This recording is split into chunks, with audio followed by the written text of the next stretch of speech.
ہے نا امید اقبال اپنی کشت ویراں سے،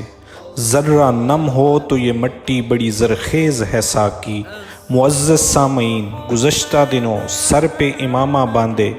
سفید کپڑوں میں ملبوس ایک مدرسے کے طلباء نے بڑے بڑے ماڈرن اور مہنگے ترین سکولز کے سٹوڈنٹس کو مات دے کر ٹیکنالوجی کا مقابلہ جیت لیا۔ جی ہاں، نسٹ یعنی national university of science and technology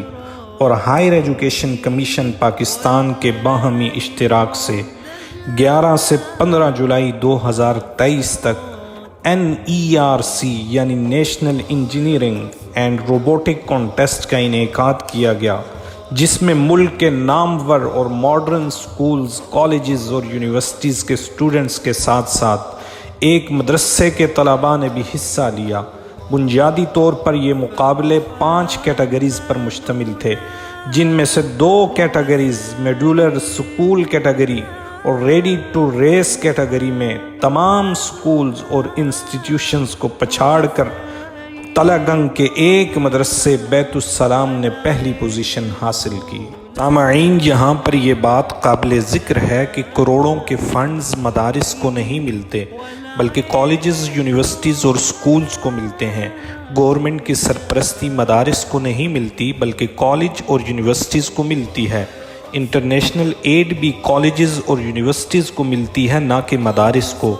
باری باری مراعات اور TADA مدرسے کے اساتذہ کو نہیں ملتے، بلکہ کالجز اور یونیورسٹیز میں پڑھانے والے ٹیچرز کو ملتے ہیں، اور بڑی بڑی عالیشان عمارتیں اور ایئر کنڈیشنز روم بھی مدرسے کے حصے میں نہیں، بلکہ کالجز اور یونیورسٹیز کے حصے میں آتے ہیں۔ اس کے باوجود جب چٹائی پر بیٹھ کر پڑھنے والوں کو موقع ملا تو انہوں نے ثابت کر دیا کہ ہم بھی کسی سے کم نہیں، ہم بھی ٹیکنالوجی کے مقابلے میں بھرپور حصہ لے سکتے ہیں۔ اندازہ لگائیں، مدارس کے طلباء فرش زمین پر بیٹھ کر تعلیم حاصل کرتے ہیں، زکوٰۃ اور چندے کے پیسوں سے ان کے کھانے اور پینے کا انتظام ہوتا ہے، فطرانہ اور قربانی کی کھالیں اکٹھی کرتے ہیں، زمانے کے طعنے سنتے ہیں، لوگوں کی تنقید برداشت کرتے ہیں، حالات کے جبر اور ستم کا مقابلہ کرتے ہیں، اور مدارس کے اساتذہ کی تنخواہ سکول،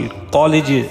اور یونیورسٹیز کے گیٹ پر کھڑے چوکیدار سے بھی کم ہوتی ہے۔ کوئی ان کو ملا کہتا ہے تو کوئی انتہا پسند کہتا ہے، کوئی دقیانوس تو کوئی بیک ورڈ کہتا ہے، کوئی پتھر کے زمانے کی پیداوار کہتا ہے تو کوئی 14 صدی پرانے لوگ کہتا ہے،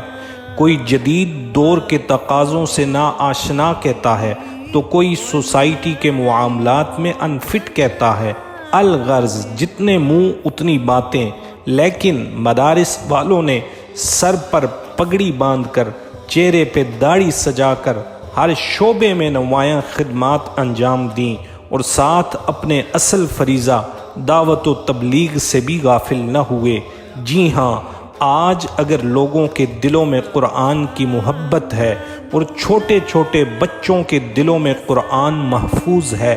زبانوں پر اللہ اللہ کا ذکر ہے، اور اگر آج مسجدیں سجدوں سے آباد ہیں اور میناروں سے اللہ اکبر کی صدائیں گونجتی ہیں، حاجی لبیک کی صدائیں بلند کرتے ہیں، میدان کارزار آباد ہیں، خانقاہوں میں اللہ کی صدائیں ملتی ہیں، آج کوئی دکاندار دکان میں بیٹھ کر کسی درجے میں ناپ تول میں ڈنڈی نہیں مارتا، کوئی صحافی کسی درجے میں قلم کے تقدس کو پامال نہیں کرتا، کوئی جج کرسی قضا پر بیٹھ کر انصاف کے تقاضے پورے کرتا ہے، کوئی حکمران اقتدار کی کرسی پہ بیٹھ کر اگر عدل و انصاف کے ترازو کو ہاتھ سے جانے نہیں دیتا۔